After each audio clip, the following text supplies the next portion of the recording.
I believed I had married the love of my life, but everything changed when his father passed away. He transformed into a different person. And by different, I mean he began cheating on me. However, the situation took a much darker turn when he discovered the inheritance that came with his father's passing. He wasn't pleased with the conditions, and I wasn't willing to give in to his demands. My husband spiraled out of control after his father's death, and I couldn't tell if it was due to grief or sheer defiance. It made me wonder if I had unwittingly married a complete psycho. For some background, I had met my husband at a charity event for work. We struck up a conversation and exchanged numbers, though we didn't start talking seriously until a few months later. He appeared charming and sincere, showing particular interest in my worldview, especially since he had grown up in a staunchly religious household, while I held no religious beliefs. I was concerned that this might pose a problem, but he always reassured me that it wouldn't. He even joked about his family's disapproval of him dating someone non-religious. Looking back, I wonder if this was his sole reason for dating me, given what I know now. After a year of seeing each other, he decided it was time for me to meet his family. I remember feeling incredibly nervous about how they would receive me, given my non-religious beliefs, especially his father. Aiden had described his dad as tyrannical, ruling their lives with an iron fist. He claimed that he missed out on many experiences due to his father's strictness during his upbringing. Needless to say, I was already terrified of his father before I even met him. We were headed to a small family dinner at their place, with only his immediate family present: his parents, his brother, his sister-in-law, and their child. When we arrived, his brother was outside on the phone, so I was introduced to him first, and he seemed friendly enough. The next person I met was Aiden's sister-in-law and her 3-year-old niece.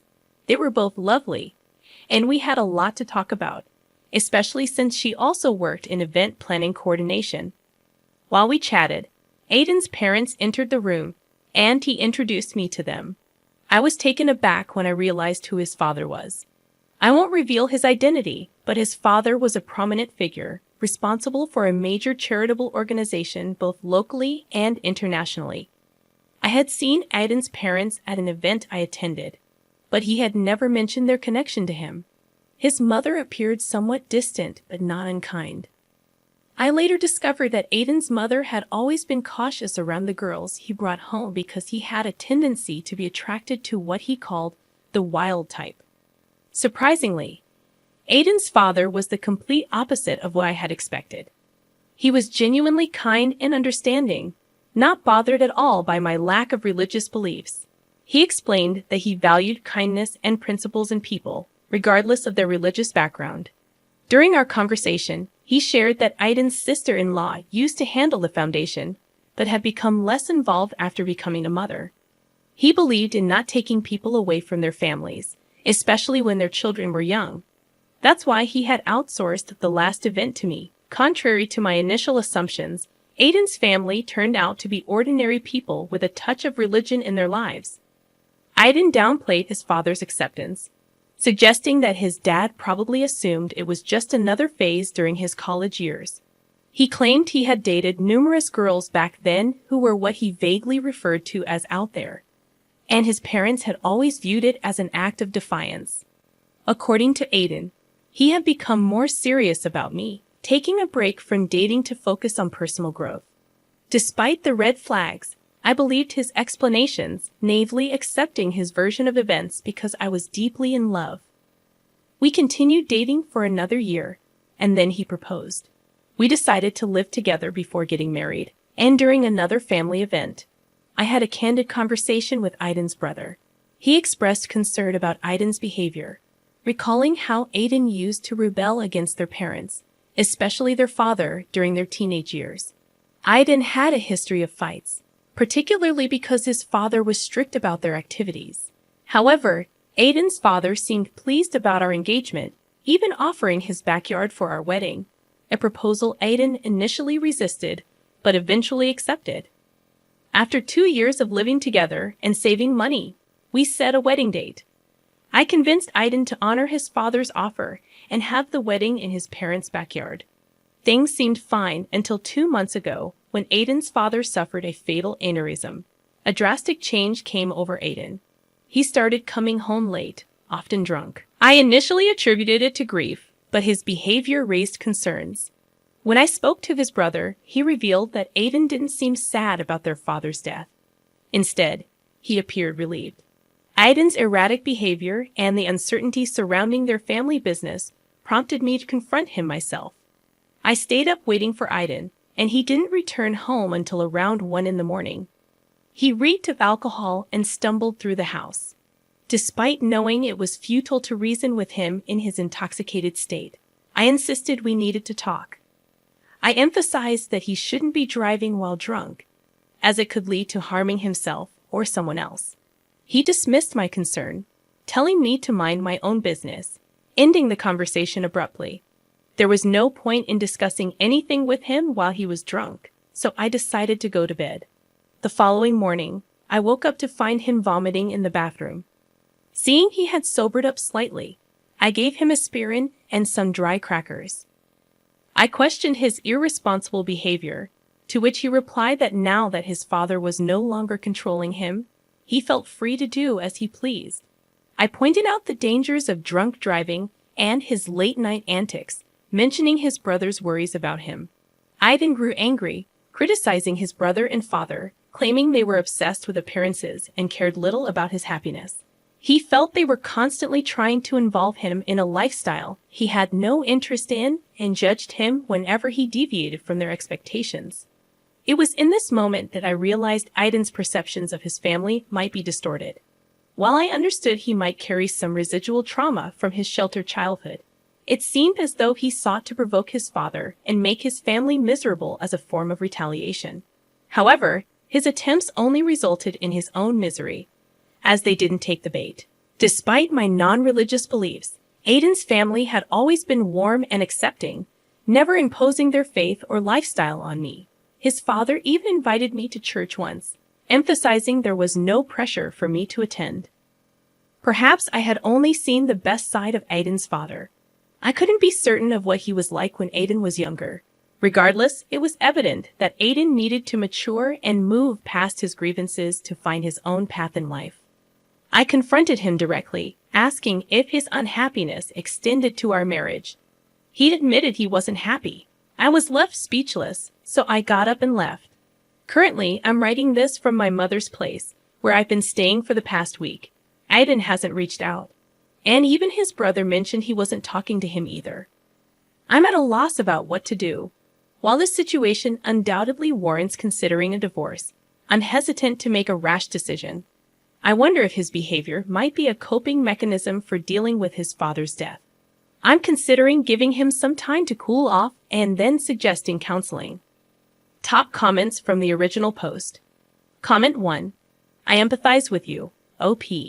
Your husband's behavior seems problematic, and while I don't advocate for immediately resorting to divorce in every marital issue, given his consistent suspicious behavior, it might be worth considering, especially considering his recent actions. I find it puzzling why he chose this moment, after his father's death, to act this way. Wouldn't it have more impact if his dad were still alive? Unless his intentions are something other than tarnishing the family name, his reasoning just doesn't make sense to me.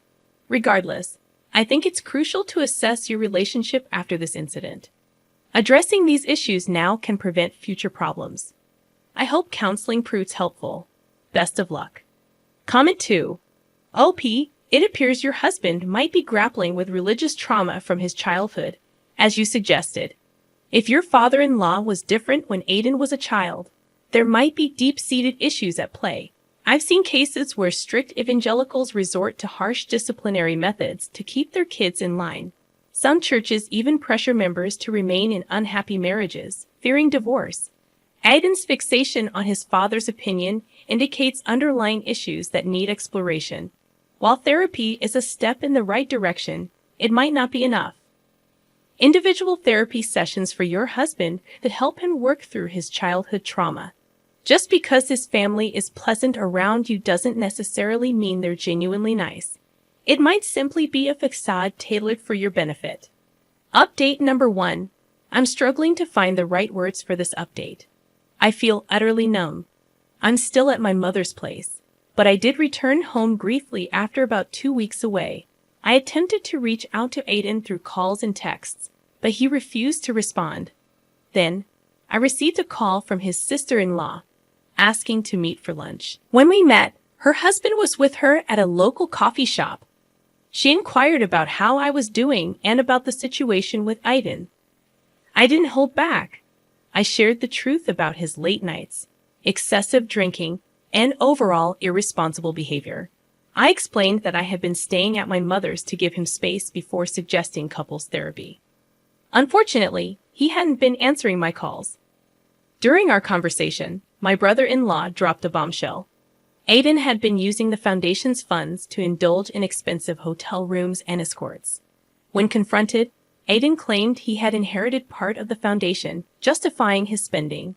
However, his brother clarified that matters regarding their father's will were still being resolved, and Aiden's claims were baseless. Aiden had also informed his brother that we were no longer together, citing my supposed move out as his justification. Of course, this was far from the truth. Aiden's brother and sister-in-law apologized profusely for the mess, expressing their disbelief. They had thought Aiden had settled down when he married me, just as I had believed. Aiden's anger toward their father, they explained, stemmed from their high school years, when he used to hang out with a rowdy crowd, engaging in activities that alarmed their father due to their family's tragic history involving a drunk driver. Grateful for their honesty, I returned home the next day and began packing most of my belongings. Aiden walked in while I was in the midst of it all, silent. He handed me an envelope containing divorce papers. He revealed that he was aware his siblings had told me everything and felt no remorse. He claimed the only reason he hadn't divorced sooner was to ensure he wouldn't be written out of his father's will. With his father gone, he asserted his newfound freedom. He offered me the house and informed me that movers would collect his belongings the next day. He planned to upgrade to something bigger and better with his inheritance share. I was so shocked that I couldn't utter a word. I continued packing silently, wanting to be away from him. Once I had loaded my belongings into my car, I drove back to my parents' place. I showed them the divorce papers and retreated to my room, where I broke down in tears. I couldn't comprehend the cruel turn my life had taken. Despite my unwavering commitment, he discarded our marriage as if it meant nothing. Tomorrow, I have an appointment scheduled with a divorce attorney. I don't intend to fight this. If he wants to leave, that's fine with me. Here's the second update for you all. And things have taken quite an interesting turn. I had my meeting with my lawyer, who ensured I understood the terms outlined in the settlement. I would keep the house, and we would each retain our own assets, including wedding rings and gifts. Since we didn't have a joint bank account, there were no financial complications to resolve. Honestly, I might end up selling the house. There are no good memories associated with it anymore. Since then, I've been trying to move past this situation. I'm still staying at my parents' place for now. They seem happy to have me around, or maybe they're just trying to cheer me up. I plan to leave after selling the house and find something smaller. Now, here's the intriguing part. Out of nowhere, I received a call from Aiden's brother. We engaged in some normal small talk, and then he asked if I was free the following Monday. I was, so he insisted I join them for a meeting with their dad's lawyer to finalize his estate matters. I was unsure of my involvement, but he insisted I should come and assured me that he'd make sure Aiden wouldn't speak to me and that we'd be seated far apart. Reluctantly, I agreed. On Monday morning, I arrived at the lawyer's office. Aiden's brother, now my former brother-in-law, met me outside and thanked me for coming. He escorted me to the lawyer's office, where Aiden, his mother, and the man I assumed was the lawyer were present. I approached their mother, offering my condolences and inquiring about her well-being. We hadn't spoken since the funeral. She expressed her sympathies for what happened between Aiden and me. According to her, she and her late husband had done their best to guide him, but he chose a different path. The lawyer then sat us all down, apologizing for the time it took to settle the father's affairs due to various complexities. The crucial part of the meeting was this: most of the money would be donated to charity to support the foundation. The foundation's management would pass to the oldest son, excluding Aiden. The remaining funds were allocated to his wife, his eldest son and his wife, as well as a school fund for his grandchild. Surprisingly, he left money for Aiden, but with a condition. Our marriage had to last at least 5 years. Additionally, if we had a child, a school fund would be established for them. Notably, he left money for me without any attached conditions. This wasn't a small sum. We were talking millions.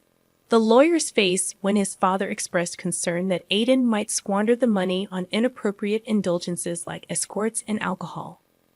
At the end of the meeting, the lawyer informed us that he would schedule individual signing sessions for the paperwork and address any questions or concerns we had. As soon as we were dismissed, I swiftly left, noticing Aiden's gaze following me from across the room, as if he wanted to talk. I left before he could approach me. As I write this the next morning, Aiden has been bombarding my phone with calls and messages. Despite his efforts, I want absolutely nothing to do with him after all he put me through. Update number 3.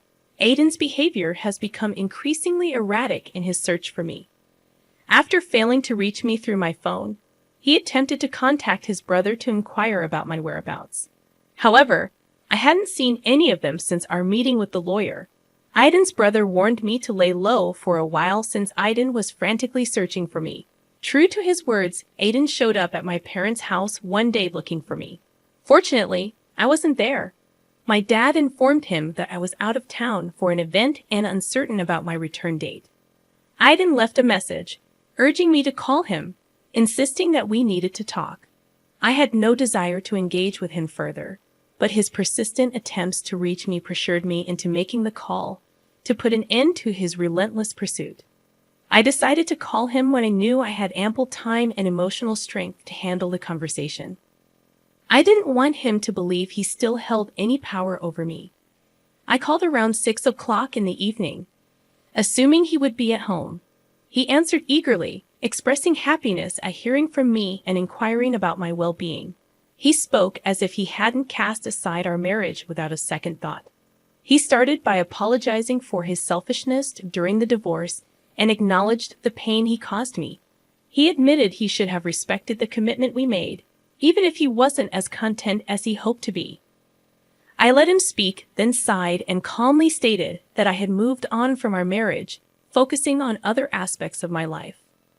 I then confronted him, asking for the real reason he was checking up on me. He swore it was merely to reconnect, how I was doing, and if we could have more conversations in the future. I responded with a straightforward no, and made it clear that if he only called to check on my well-being, there was nothing else to discuss. He urged me to wait, and then finally, the truth emerged. Aiden admitted that filing for divorce had been a mistake. He confessed that he had been naive and driven by his resentment towards his father, and that he didn't mean the hurtful things he had said to me. He expressed a desire to work things out and suggested going to counseling, but I reminded him that my attorney had already filed the paperwork. The divorce was finalized, and our marriage was over, just as he had wanted. I pointed out that he was the one who initiated the process and followed through with it, and I had given him the freedom he sought. I ended the call and haven't spoken to him since, nor do I wish to engage with him further. I hope he learns a lesson from this, but I won't be used to help him gain financial advantages. Update number 4. It's been a while since my last update, as I've been busy with various life events. Business has been thriving, and I'm currently writing this in between engagements. First, I had a meeting with my lawyer to sign the divorce paperwork. I had the option to choose between receiving a lump sum of money or monthly payments, and I opted for the monthly payments. I also found a home that I like and am awaiting the bank's decision. Additionally, I recently had a meeting with Aiden's brother and sister, the first time we've met since the lawyer's appointment. We discussed a charity event that the foundation is hosting in memory of their father, and I'm assisting with the planning. As a part of the event, I've been scouting various venues. During our conversation, I received an update on Aiden. He had falsely accused me of taking the house from him in the divorce. However, they already knew this wasn't true because divorce filings are public and can be accessed by anyone. When they asked him why he was lying, he expressed frustration and stated that I should have given him the house back, given that I had received a substantial sum of money from his father. I clarified that if he wanted the house back, it was available on the market, and he could purchase it. They also mentioned that he was living in an apartment near his workplace, and he inquired about how I was doing through his brother, if he could get more involved in the foundation to earn some extra money, but his brother shut down that idea. He made it clear that there was no way Aiden would be put on the payroll, especially after the stunt he pulled with the foundation funds. And that's the extent of the drama up until now. I'm sincerely hoping this marks the end of it, as I am determined to move past Aiden and all the chaos he brought into my life. I refuse to let him waste another moment of my time. Top comments from the updates. Comment number 1. Well done, OP, for not falling into his trap. As much as divorce is painful, it's sometimes akin to removing a tumor. This guy was toxic for you and merely used you to fulfill his sick revenge fantasy against his father. It seems like his dad was aware of his son's questionable character and ensured he received something for his pain. He appeared to consider you a part of his family. Kudos to your brother-in-law for supporting you. Many men stay silent when their friends and family members behave atrociously. I'm relieved he's not one of them. Additionally, don't let your ex manipulate or pressure you into having a child together. He'll likely continue bothering you. So don't give in, OP. Comment number 2. I somewhat agree with your ex, OP. Perhaps you could have at least given him the house back. I understand the divorce was finalized, and the paperwork was in order, and I comprehend the pain he caused you. However, it feels petty to deny him a place to live. I'm certain your lawyers could have navigated the bureaucratic hurdles and transferred the house to his name. Also, your father-in-law is just as petty. Why did only your husband have conditions on his inheritance? If he wanted to squander it irresponsibly, that should have been his choice. Forcing someone to stay married for 5 years just to obtain the money feels distasteful. All right, let's have a discussion about this. I'm curious about your thoughts, especially concerning the last comment. This specific comment stirred up quite a reaction in the original post. Almost everyone disagreed with the commenter. The majority could see that OP's ex got what he deserved, but this person's perspective was entirely different. What are your thoughts on this comment? Feel free to share your opinions down below in the comments section. If you're new to the channel, welcome. Thank you for joining me today. My name is Mr. Reddit, and I narrate stories daily. Don't forget to hit that subscribe button if you'd like to support the channel. And if you enjoyed the video, give it a thumbs up. I'll be back tomorrow. Remember, kindness is always cool. Peace.